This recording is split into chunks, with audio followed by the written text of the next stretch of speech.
ಮಹಾಭಾರತದಲ್ಲಿ ಭೀಷ್ಮರ ವ್ಯಕ್ತಿತ್ವ ತುಂಬಾನೇ ವಿಶೇಷವಾದದ್ದು. ಭೀಷ್ಮ ಓರ್ವ ಅಸಾಧಾರಣ ಬಿಲ್ವಿದ್ಯೆ ಪ್ರವೀಣ ಮಾತ್ರವಲ್ಲದೆ ಹಸ್ತಿನಾಪುರಕ್ಕಾಗಿ ತನ್ನೆಲ್ಲವನ್ನು ತ್ಯಾಗ ಮಾಡಿದವರು. ಪ್ರತಿಜ್ಞೆಗೆ ಮತ್ತೊಂದು ಹೆಸರು ಅಂದರೆ ಅದು ಭೀಷ್ಮ.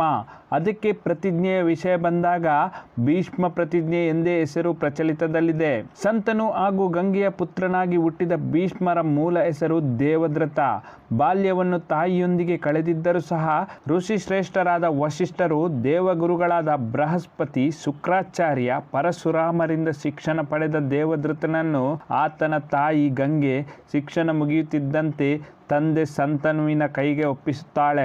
ತನ್ನ ನಂತರ ತನ್ನ ಮಗ ದೇವದ್ರಥನೇ ಉತ್ತರಾಧಿಕಾರಿ ಎಂದು ಸ್ವತಃ ಸಂತನು ಘೋಷಣೆ ಮಾಡುತ್ತಾನೆ. ಆದರೆ ವಿಧಿಯ ಆಟವೇ ಬೇರೆಯಾಗಿರುತ್ತೆ.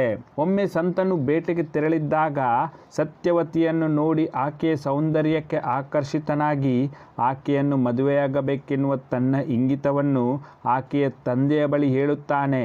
ತನ್ನ ಮಗಳನ್ನು ಮದುವೆಯಾಗಬೇಕಾದರೆ ಅವಳ ಮಕ್ಕಳಿಗೆ ಹಸ್ತಿನಾಪುರದ ಸಿಂಹಾಸನ ಸಿಗಬೇಕೆಂದು ಷರತ್ತು ವಿಧಿಸುತ್ತಾನೆ.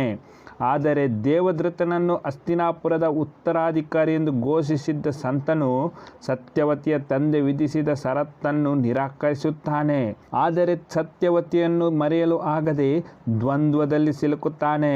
ದೇವದ್ರಥನಿಗೆ ಈ ವಿಚಾರಗಳು ತಿಳಿದಾಗ ತಂದೆಯ ದ್ವಂದ್ವವನ್ನು ಹೋಗಲಾಡಿಸಲು ನಿರ್ಧಾರ ಮಾಡುತ್ತಾನೆ. ಸತ್ಯವತಿಯ ತಂದೆಯ ಬಳಿಗೆ ಹೋಗಿ ಹಸ್ತಿನಾಪುರದ ಸಿಂಹಾಸನ ಸತ್ಯವತಿ ಹಾಗೂ ಸಂತನುವಿನ ಮಕ್ಕಳಿಗೆ ಸಿಗಲಿದೆ ಹಾಗೂ ತಾನು ಅಜನ್ಮ ಬ್ರಹ್ಮಚಾರಿಯಾಗಿಯೇ ಉಳಿಯುವುದಾಗಿ ಸತ್ಯವತಿಯ ತಂದೆಯ ಬಳಿ ಪ್ರತಿಜ್ಞೆ ಮಾಡುತ್ತಾನೆ. ಮುಂದೆ ರಾಜರಾಗುವ ಸಂತನು ಹಾಗೂ ಸತ್ಯವತಿಯ ಮಕ್ಕಳಿಗೆ ನಿಷ್ಠೆಯಿಂದಿರುವುದಾಗಿಯೂ ಶಪಥ ಮಾಡುತ್ತಾನೆ. ಸತ್ಯವತಿಯ ತಂದೆಯನ್ನು ಒಪ್ಪಿಸಿ ಅವರ ಮದುವೆ ಮಾಡಿಸುತ್ತಾನೆ ಹಾಗೂ ತಾನು ಮಾಡಿರುವ ಪ್ರತಿಜ್ಞೆಯನ್ನು ಕೊನೆಗೂ ಉಳಿಸಿಕೊಳ್ಳುತ್ತಾನೆ. ಹಾಗಾಗಿಯೇ ಜಯದ್ರಥನಿಗೆ ಭೀಷ್ಮ ಎಂಬ ಹೆಸರು ಬಂದಿದೆ.